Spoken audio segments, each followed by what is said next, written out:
السلام علیکم ورحمۃ اللہ وبرکاتہ۔ جیسا کہ آپ سب جانتے ہیں، میں ڈاکٹر مدیحہ عثمان۔ ہم نماز مکمل کر چکے تھے اردو ترجمہ کے ساتھ۔ اب ہم نے معمول کی دعائیں پڑھنی ہیں۔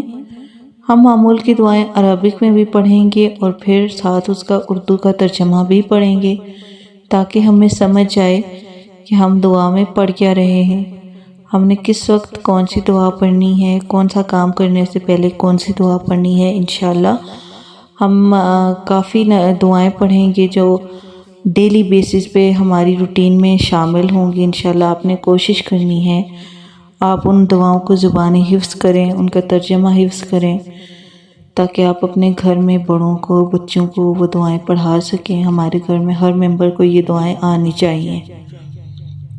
تو آج جو ہے ہم شروع کریں گے کھانے کی دعا سے، ٹھیک ہے؟ تو ہماری پہلی دعا ہوگی کھانا شروع کرنے کی دعا، کھانے کے درمیان کی دعا اور پھر کھانے کے آخر کی دعا، جو کہ ہم اردو کے ترجمے کے ساتھ پڑھیں گے۔ تو چلیے شروع کرتے ہیں۔ بسم اللہ الرحمن الرحیم۔ کھانے سے پہلے کی دعا یا کھانا شروع کرنے کی دعا۔ بسم اللہ وعلی برکت اللہ، بسم اللہ وعلی برکت اللہ۔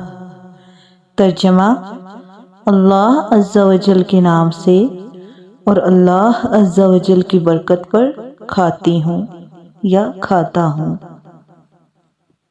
کھانا کھانے کے درمیان کی دعا۔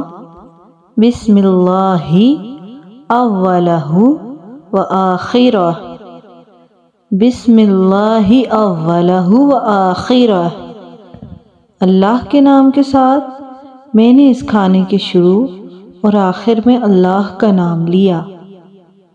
یہ دعا آپ اس وقت بھی پڑھ سکتے ہیں جب آپ کھانے کے شروع کی دعا بھول جائیں۔ جب کبھی آپ کو درمیان میں یاد آئے کہ ہم نے دعا نہیں پڑھی تھی تو آپ یہ دعا پڑھ سکتے ہیں۔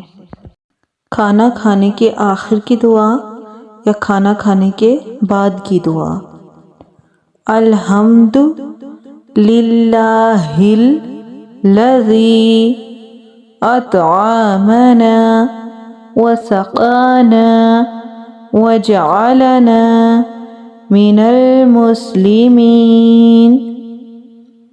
الحمد للہ الذی اطعمنا وسقانا وجعلنا من المسلمین۔ تمام تعریفیں اللہ عز و جل کے لیے جس نے ہم کو کھلایا اور پلایا اور ہمیں مسلمانوں میں سے بنایا۔